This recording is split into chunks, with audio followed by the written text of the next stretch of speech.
Have you ever finally started winning and then suddenly felt the room get colder around you?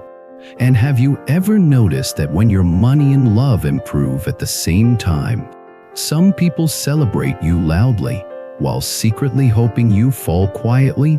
Welcome back to the channel. Today we are stepping into a Leo-themed message about money and love.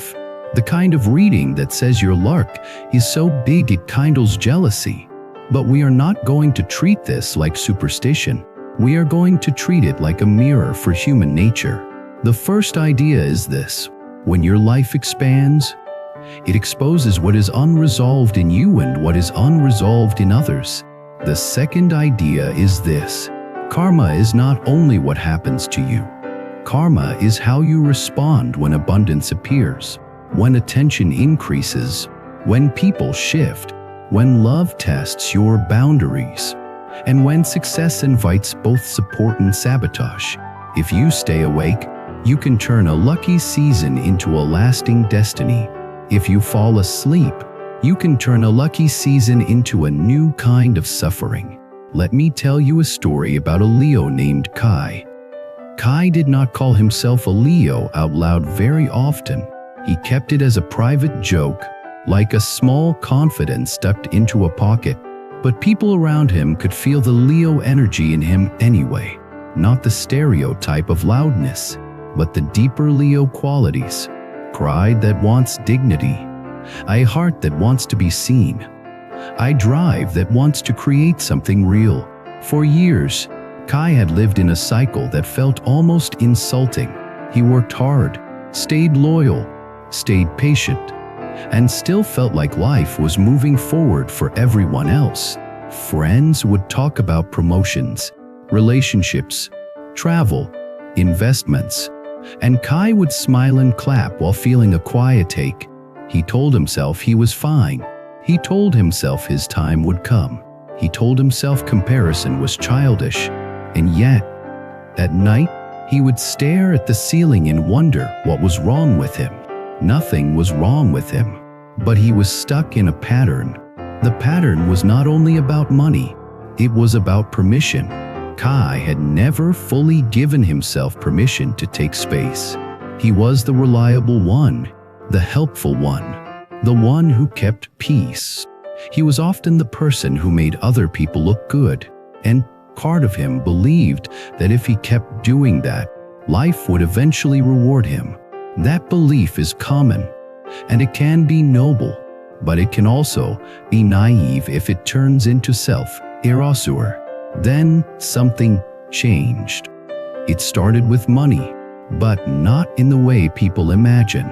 Kai did not suddenly win a jackpot. He simply made one clear decision. He stopped trying to be liked by everyone at work, and he started focusing on mastery. He chose a specific skill and trained it like a monk. Daily practice, no drama, no excuses. He stopped spending energy on proving himself and started spending energy on becoming excellent. This is a spiritual shift. When you stop chasing validation, your energy returns to you. When your energy returns to you, your results improve. When your results improve, your life changes. A new project came up in his company, the kind that made managers nervous and made ambitious people circle like sharks. Kai was not the loudest person in the room, but he was prepared in a way that felt calm. He presented a solution: clear, simple, strong. The leadership saw it and gave him a chance. Kai delivered, not perfectly, but steadily. And steady is what builds trust. Then the promotion came. Then the raise came. Then the reputation changed. People started asking him for advice. People started inviting him into rooms he had not been invited into before. For the first week, Kai felt like he was floating, not arrogance, just relief, like he had been holding his breath for years and someone finally said, "You can exhale now." He went home and looked at his bank app. The numbers were not insane, but they were better. Enough to breathe, enough to plan, enough to stop living in constant scarcity. That night, he treated himself to a simple celebration, a good meal, music, quiet gratitude. He did not post about it, he just let it be real. The next day, something else happened. His love life shifted. It is almost funny how it works. When your inner state changes, your relationships often change too. Kai had been carrying a subtle desperation for a long time, not obvious, but it was there. The kind that makes you accept crumbs because you are afraid to be alone. The kind that makes you laugh too hard at jokes and text too fast and tolerate disrespect because you do not want to lose the connection. But now, with money stabilizing and self-respect rising, the desperation softened. His posture changed, his voice changed, his eyes changed. He walked like someone who did not need permission to exist. He met someone named Ava at a small gathering. Ava was not impressed by titles. She asked simple questions. She listened carefully. She laughed at his real humor, not his performance humor. She noticed when he paused before answering. She seemed grounded. Kai felt drawn to her because she felt calm. Calm was new. For years, he had confused intensity with chemistry. He had been attracted to unpredictable people who made his nervous system spike. He called it passion, but often it was anxiety wearing perfume. Ava did not spike his nervous system. She settled it. That felt unfamiliar, almost boring for the first hour. Then it felt like peace. They started dating slowly. No big declarations, just consistency, real conversations, a shared sense of respect. And that is when the jealousy began. Not from Ava, from the environment. At work, a co-worker named Lena started acting different. Lena used to joke with Kai and treat him like a peer. Now she made small comments, subtle ones. Must be nice. Oh, look at you now. Do not forget us little people. The words sounded playful, but the tone carried something sharp. Kai tried to ignore it. He told himself he was imagining it, but his body kept noticing the edge. This is the first lesson of a lucky season. Your nervous system can detect shifts your polite mind tries to deny. Then a friend from his old circle, a man named Theo, started acting strange too. Theo had always been the successful one. He liked being the one who gave advice, the one who looked ahead, the one who felt superior without saying it directly. When Kai was struggling, Theo was supportive in a way that felt good and also slightly humiliating, like help that reminds you who has power. Now that Kai was rising, Theo stopped checking in. When they met, Theo talked only about himself. If Kai mentioned the promotion, Theo changed the subject. If Kai mentioned Ava, Theo made a joke about relationships never lasting. Kai felt confused at first.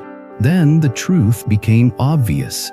Some people love you when you are beneath them because your position protects their ego. When you rise, their ego feels threatened. They do not know how to celebrate you without feeling smaller, so they try to pull you down, or they withdraw. This is not always evil. Sometimes it is unconscious, but unconscious harm is still harm. And this is where karma becomes personal. How will Kai respond? If he becomes arrogant, he will plant seeds of isolation. If he becomes bitter, he will plant seeds of distrust. If he becomes a people pleaser again, he will plant seeds of self-betrayal. The wise response is different. The wise response is clarity with compassion. Kai decided to practice something new. He decided to stop explaining himself. When Lena made a sharp joke, he smiled calmly and returned to work without trying to win her approval. When Theo dismissed his success, Kai did not beg for validation. He simply shared less, not out of spite, out of wisdom. This is an important spiritual boundary. Not everyone deserves access to your good news, not because you are better, but because some people cannot hold it without poisoning it. As the weeks passed, Kai noticed something else. The jealousy was not only outside, it was inside too.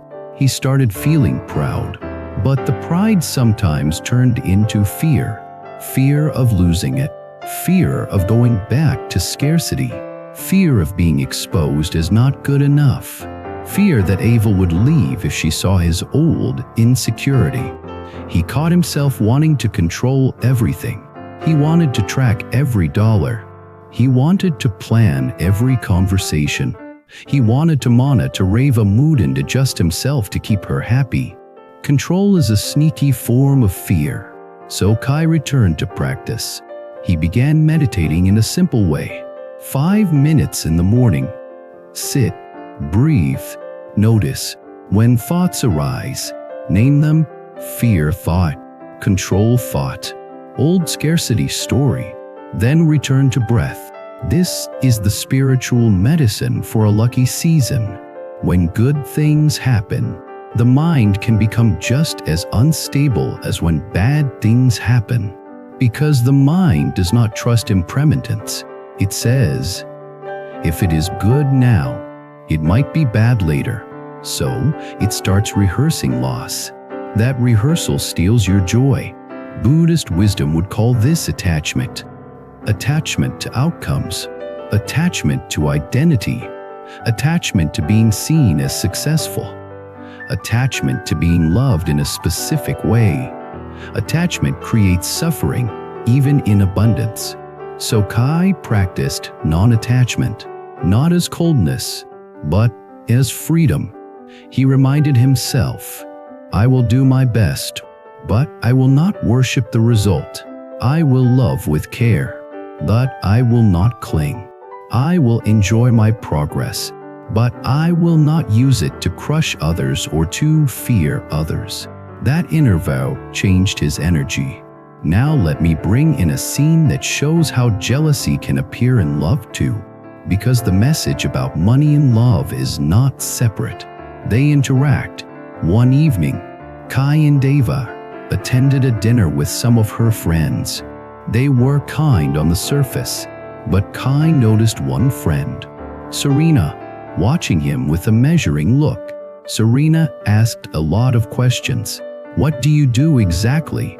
How much do you work? What are your future plans? Do you see yourself marrying soon? Where do you live? Do you own property? The questions were not evil, but they were invasive. They felt like an interview. Kai answered politely but briefly. He did not need to prove his worth to Serena. Later, in the kitchen, Serena said to Ava, he seems nice, but you know men change when they get money. Be careful. Ava told Kai later, not as gossip, but as honesty. She said, some people in my circle have been hurt. They project their fear.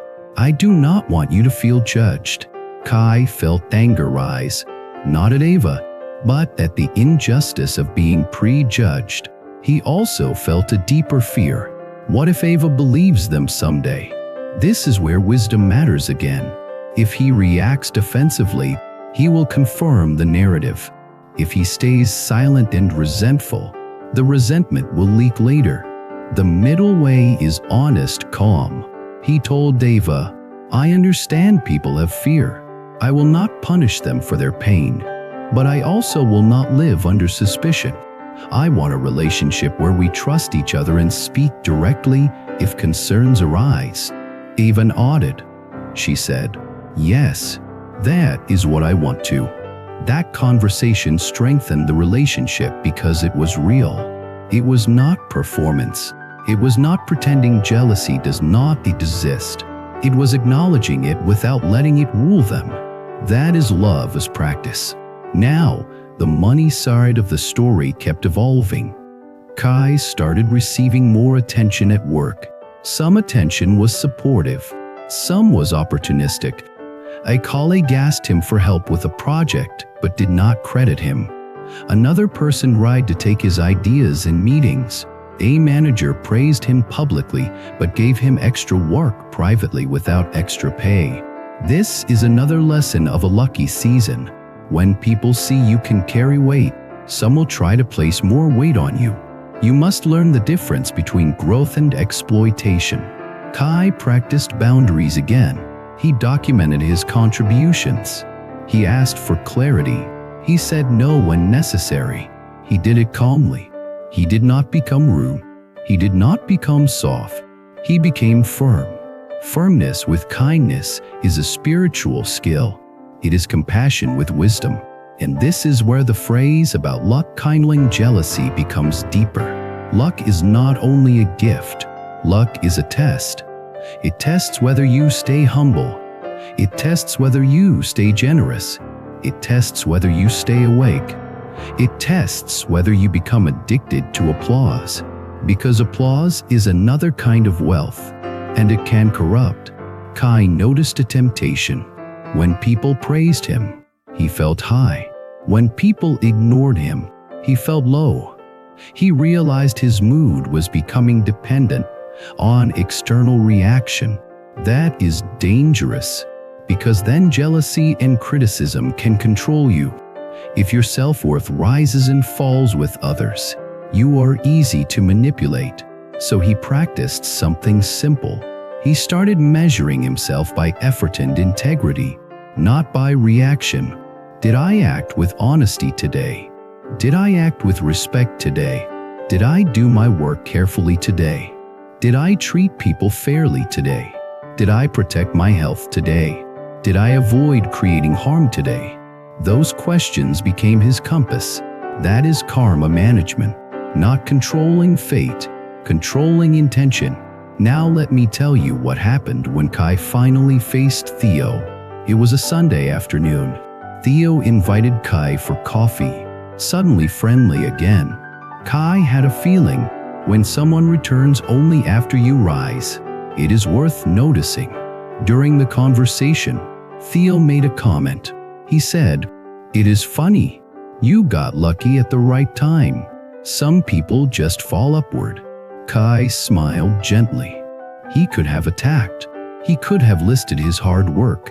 He could have tried to shame Theo, but he chose a different power.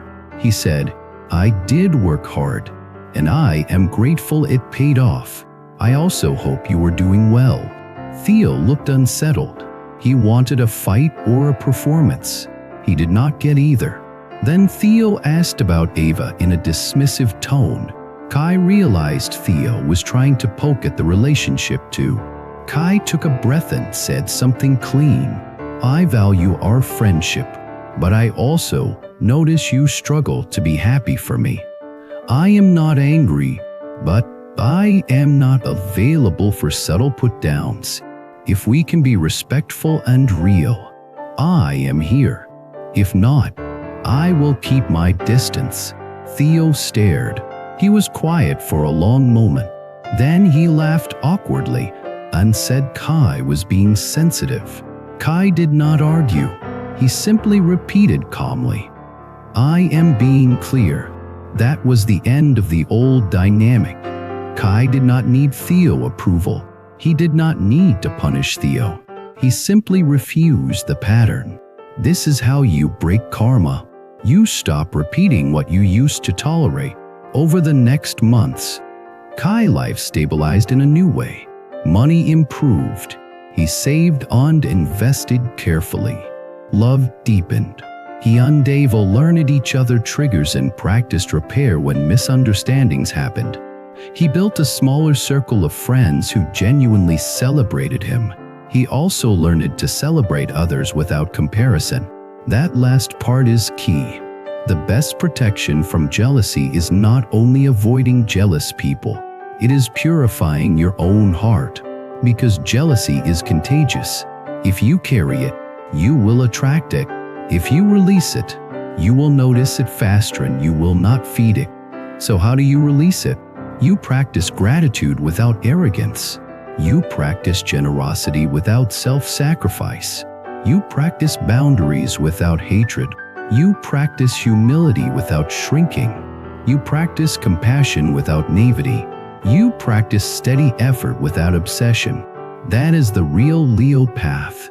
Leo is often associated with the heart. A strong heart is not a loud heart. A strong heart is a calm heart that can hold both praise and criticism without losing itself. Now I want to bring this directly to you. If you are in a season where money is improving, pay attention to how you change. Do you become kinder, or do you become sharper? Do you become more grounded, or do you become more anxious? Do you become more generous, or do you become more controlling? Abundance reveals character. If you are in a season where love is improving, pay attention to: do you cling or do you trust? Do you test your partner constantly or do you communicate? Do you assume betrayal because of your past, or do you practice seeing this person clearly? And if jealousy appears around you, remember this: jealousy is a confession. It confesses what someone wishes they could feel. It confesses their pain. It confesses their insecurity. You do not need to hate them, but you also do not need to hand them your life. Compassion does not require closeness. Wisdom chooses distance when distance prevents harm. I want to close with a reflection that holds the whole message. Big luck can feel like a blessing, and it is, but it can also feel like a spotlight. In a spotlight, you see dust. Your dust and other people's dust. The spotlight reveals what is unresolved. So do not panic when jealousy shows up. Treat it as information. It shows you who is safe. It shows you where you need boundaries. It also shows you where you might still crave approval. Then return to practice. Practice of steady mind. Practice of clean speech. Practice of kind boundaries. Practice of gratitude. Practice of humility. Practice of compassion. Practice is how luck becomes destiny instead of becoming drama. Thank you for being here with me today. I want you to share your story in the comments. Have you ever experienced jealousy when you started doing well? And what helped you stay grounded without becoming cold? If you want more long-form storytelling that turns money and love themes into lessons about awakening, wisdom, karma, compassion, practice, and destiny, subscribe to the channel, like the video, and leave a comment so this community can grow. If membership support is available and it fits your situation, it helps keep these deeper conversations alive. Until next time, may your luck expand your life without shrinking your heart, and may your success become a path of wisdom rather than a trigger for fear.